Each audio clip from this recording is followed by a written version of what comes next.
Você já parou para pensar como uma marca de bebidas que teve um crescimento tão rápido em tão pouco tempo pode ter tido uma queda tão brusca também da noite para o dia praticamente? E mais, no meio dessa história, pode ter havido espionagem industrial. Será? Então, vamos conhecer a história do refrigerante Dolly, a marca que conquistou o Brasil e que agora luta para ficar novamente em pé.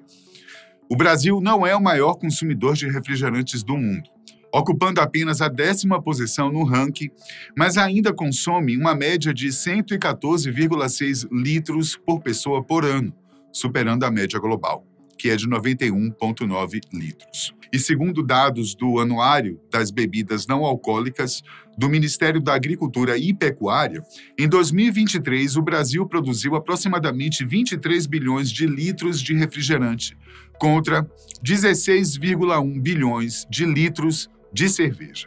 Dentro do país, há diversos fabricantes de bebidas não alcoólicas, e entre as marcas mais vendidas em primeiro lugar, como não poderia deixar de ser, claro que vem a Coca-Cola, seguida pelo Guaraná Antártica, Fanta, Pepsi e Sprite. Agora, o mais curioso é que logo atrás, em sexto lugar, vem o refrigerante protagonista do vídeo de hoje, o jovem que deu trabalho para os gigantes da indústria de refrigerantes, Dolly. A ideia de colocar um novo refresco no mercado e que fosse mais acessível à população veio do empresário paulista Laerte Codonho. Então, em 1987, aos 26 anos de idade, entre economias e alguns empréstimos, ele abriu uma pequena fábrica em Diadema, São Paulo, para começar sua produção. E o empresário ainda trazia uma novidade e sua primeira luta na justiça. O Dolly era o primeiro refrigerante sem açúcar da história do Brasil. Antes que o primeiro refrigerante diet chegasse às prateleiras brasileiras, bebidas sem calorias eram proibidas no país devido à desinformação e às preocupações com a segurança dos adoçantes artificiais. E foi nesse contexto desafiador que Laerte Codonho, desde os primeiros passos da empresa, demonstrou seu comprometimento com a inovação.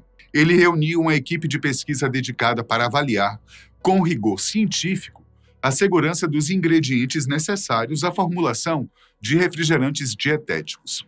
A Lei 6.360 de 1976 estabelecia que produtos dietéticos só poderiam ser registrados se destinados a necessidades dietéticas especiais, como dietas para diabéticos ou regimes alimentares específicos, e exigia prescrição médica para sua comercialização, ou seja, não era assim tão simples você fabricar um produto dietético e simplesmente colocá-lo no mercado. Havia também um decreto federal de 1967, o de número 61.149, que definia normas técnicas que restringiam a produção de alimentos dietéticos e finalidades terapêuticas específicas, limitando a sua disponibilidade ao público em geral. Por meio de alguns contatos e após provar a viabilidade dos compostos e obter a aprovação dos órgãos reguladores, o empresário conseguiu, na justiça, o direito de produzir o Diet Dolly. Mas no início, sua comercialização só poderia ser feita regionalmente, isto é, sua área de vendas era bastante limitada. Mas aos poucos, o Diet Dolly foi ficando conhecido como o primeiro refrigerante dietético a ser comercializado no mercado brasileiro. Não era o único sabor disponível, uma vez que havia também a versão açucarada, bem como os sabores guaraná, limão e cola. Depois vieram uva e laranja. Além de seu pioneirismo técnico, Laerte Codonho também se destacou por sua ousadia no marketing. Com campanhas criativas e uma postura combativa, utilizou veículos da mídia nacional e painéis publicitários para promover sua marca e denunciar práticas desleais adotadas por grandes corporações multinacionais, tornando-se uma figura emblemática do setor. Mas foi a partir do final dos anos 90 que a Dolly começou a ganhar mais espaço nas prateleiras de supermercados e também atacadistas.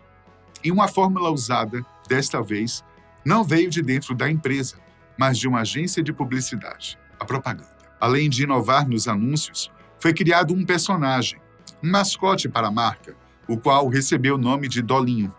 O personagem tem um formato de uma garrafa PET verde e ganhou sucesso imediato entre a garotada.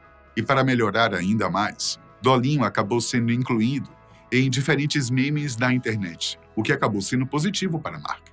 E não foi à toa, então, que ela chegou ao 6º lugar, superando muitas marcas menores e que já estavam no mercado há mais tempo.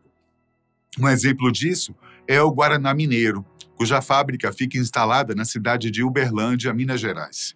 Ele existe há muito mais tempo que o Dolly, mas por questões de publicidade ou até mesmo força de vontade, ele não é conhecido em mais do que parte de 3 estados, São Paulo, Minas Gerais e Goiás. Assim mesmo, limitadamente, tá? Fazendo uso da simplicidade e sempre com dolinho nos comerciais de TV, incluindo um jingle de fácil assimilação que até pegava, ficando na lembrança das pessoas que assistiam ao comercial por horas ou até mais. Já nos anos 2000, Laerte Codonho fez uma grande parceria com a Rede TV, que por sinal estava transmitindo animes japoneses, que começavam também a cair nas graças da galera mais jovem. E não é necessário dizer que esta ação ajudou muito na lembrança da marca, mesmo antes do surgimento dos memes e redes sociais. E isso, acredite, começou a incomodar algumas pessoas. E não pessoas que odeiam propagandas com personagens infantis, pelo contrário. Incomodou foi diretores de marcas multinacionais como Coca-Cola e também a Ambev, os Golias dos séculos 20 e 21, preocupados com o pequeno Davi. Parece irônico, mas é real. E foi justamente em 2003 que a maior briga da Dolly começou. E começou por causa de seu próprio CEO, o Laerte Codonho. O fato é que ele acusou publicamente a Coca-Cola de diversas práticas ilegais, como sonegação de impostos, alegando que a Coca-Cola utilizava de esquemas de distribuição que resultaram em sonegação de ICMS. Codonho também acusou a multinacional de usar extrato de folha de coca em seus produtos. É uma prática ilegal no Brasil desde 1930, quando alegadamente a Coca-Cola deixou de usar oficialmente o extrato em seu refrigerante principal no mundo todo. Codonho foi além, tá? Ele alegou que a Coca-Cola estaria envolvida em espionagem industrial, vigiando as operações da Dolly e más práticas de corrupção. A Dolly afirmava que a Coca-Cola pressionava fornecedores a não negociarem com a empresa brasileira sob pena de boicote. Se você fosse um dos fornecedores da maior fabricante de refrigerantes do mundo, o que é que você faria nesse caso? Abandonaria novos clientes em nome da Coca-Cola? Houve também uma acusação vinda da Dolly sobre um e-mail falso, supostamente originado da gigante americana, que dizia que os refrigerantes desta marca causavam câncer. Não se sabe ainda se este e-mail realmente saiu de alguma sala da Coca-Cola ou se foi produzido por alguém ligado à Dolly a fim de ganhar espaço na justiça. De qualquer forma, esse episódio, somado às alegações anteriores, exigiu uma resposta e um contra-ataque da Coca-Cola. Além de ter negado veementemente todas as acusações, ela também iniciou ações judiciais contra a Dolly por difamação e danos à imagem. Agora, se você pensa que o mascote da Dolly murchou, está enganado, viu? Ao invés disso, Codonho utilizou vídeos e até mesmo anúncios pagos em jornais internacionais, como o jornal Wall Street, para divulgar suas acusações e, ao mesmo tempo, se defender. Dolinho, claro, também foi usado em campanhas publicitárias com mensagens que faziam alusão à disputa entre as marcas. Um dos vídeos utilizados por Codonho para acusar a concorrente mostrava ele reunido com um ex-executivo da multinacional que acaba entregando alguns podres da companhia. Inclusive, o papo de que a Coca-Cola ainda utiliza extrato de folha de coca em sua composição partiu deste ex-executivo, segundo alegou Codonho. Em meio a essa disputa, as autoridades brasileiras também iniciaram investigações sobre as alegações de sonegação fiscal.